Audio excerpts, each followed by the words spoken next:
lahayn YouTube-ka.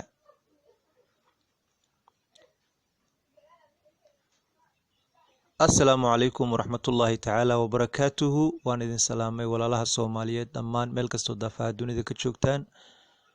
Waxaan doonayaa maanta inaan soo gudbiyo 5 nasteexo ama 5 arrimood oo haddaad samayso kanaalkaagu uu noqonayo mid guuleysta biidhnillaah.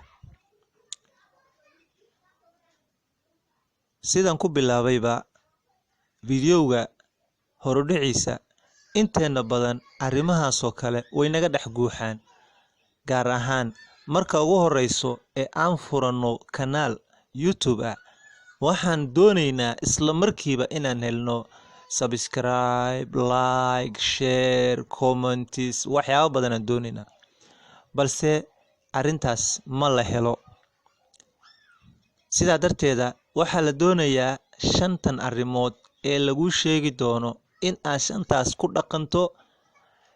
hadduu alla idmo waad guuleysan doontaa biidhnillaah.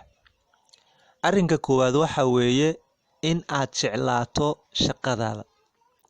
shaqadaada YouTube-ka ah, inaad jeclaato, waayo qofka wuxuu jecel yahay uu ka miro dhaliyaa uuna u sabraa. 2 waa in aad joogto ka dhigtaa fiidiyowyada aad soo gelinayso. maalin kasta waa inaad fiidiyow soo dhigtaa, calal aqal 1 fiidiyow ama 2-3 fiidiyow waa inaad soo gelisaa. qodobka 3aad oo keeni kara guushaada waxa waaye in aysan ku saameynin dadka hareerahaaga inaysan ku saameynin. raalli ahaado, ciyaal baa iga agbuuqayo meelaha banaanka joogaan. marka inaysan ku saameynin dadka adiga hareerahaada ah, maxaa yeelay in badan waxay ku dhahayaan video YouTube waxba lagama helayo, iska daa, oo ku niyad jibinayaan qofka. waxaa leeyahay dadka adigu riyadaada dhisin, dadka kale riyooyinkooda ayaad la dhisaysaa, waxay sheegayaan baad la rumaynaysaa, khalaas waadna tegaysaa. qodobka afraad waxa weeye in aad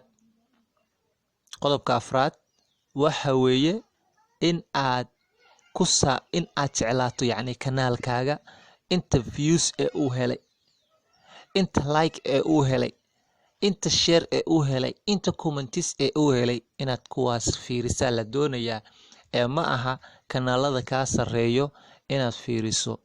sababtoo waxaa la diidayaa haddaad kanaalada kaa sareeyo fiiriso, waxay noqonaysaa marka inaad niyad jabto.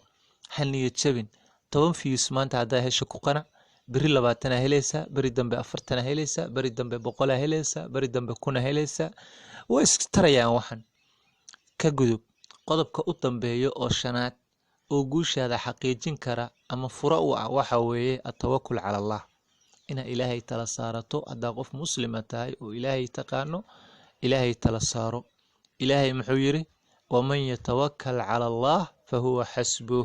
ninkii ilaahay tala saarto, qofka isaga ah waxa weeye ilaahay baa kaafigiisa ah. ilaahay subxaanahu wa tacaala baa kaafigiisa ah. wassalaamu calaykum waraxmatullaahi